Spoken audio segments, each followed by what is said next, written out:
এদিকে 2014-15 অর্থবছরের বাজেট ঘোষণার পরে এখনো তেমন একটা প্রভাব পড়েনি রাজধানীর বাজারে।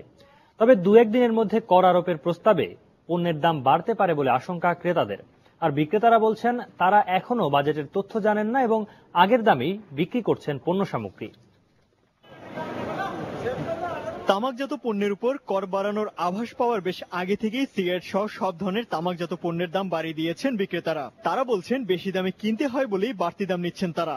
অর্থমন্ত্রী তামাকের উপর যখন ব্যাট বসানোর একটা কথা বললো তখন থেকে শুরু হয়ে গেছে। বেশি বেচতে হয়, দোকান টানতে গেলে দাম বেশি, আমাদের বেশি বেচতে হয় না। 2014-15 অর্থ বছরে প্রস্তাবিত বাজেটে বাসের টায়ার, মোবাইল ফোন, 2000 সিসির উপরে গাড়ি সহ সিম কার্ডের উপর শুল্ক বাড়ানোর প্রস্তাব করা হয়েছে। তবে বিক্রেতারা বলছেন এখন পর্যন্ত তারা আগের দামে বিক্রি করছেন এসব পণ্য।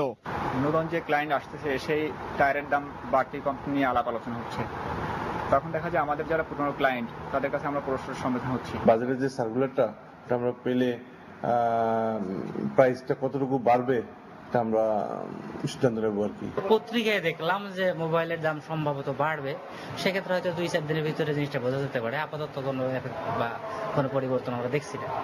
এদিকে আগে 200 গ্রাম পর্যন্ত শুল্কমুক্ত স্বর্ণালংকার আমদানির সুযোগ থাকলেও এবারের বাজেটে তা কমিয়ে 100 গ্রাম করা হয়েছে। অবশ্য বিক্রেতারা বলছেন এর প্রভাবে বাজারে স্বর্ণের দাম বাড়ার কোনো সম্ভাবনা নেই। এই মুহূর্তে আমাদের এখনো সমিতি থেকে কিছুই জানায় নেই, খুচরা বাজারে খুব একটা এফেক্টিভ হবে না, স্বর্ণ ব্যাপারটা সম্পূর্ণই আন্তর্জাতিক। অন্যদিকে প্রস্তাবিত বাজেটে সাবান, ডিটারজেন্ট, মশার কয়েল, অ্যারোসল, শিশুদের ডায়াপার উপর থেকে সম্পূরক শুল্ক কমানোর প্রস্তাব করা হয়েছে।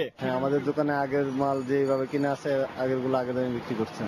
পাশাপাশি ক্যান্সারের ওষুধ তৈরি কাঁচামাল, কিডনি ডায়ালাইসিস সলিউশনের উপর থেকে সম্পূর্ণ শুল্ক প্রত্যাহার করার প্রস্তাব করা হয়েছে এবারের বাজেটে। ইমতিয়াজ আহমেদ, সময় সংবাদ, ঢাকা। এদিকে বন্দরনগরী চট্টগ্রামের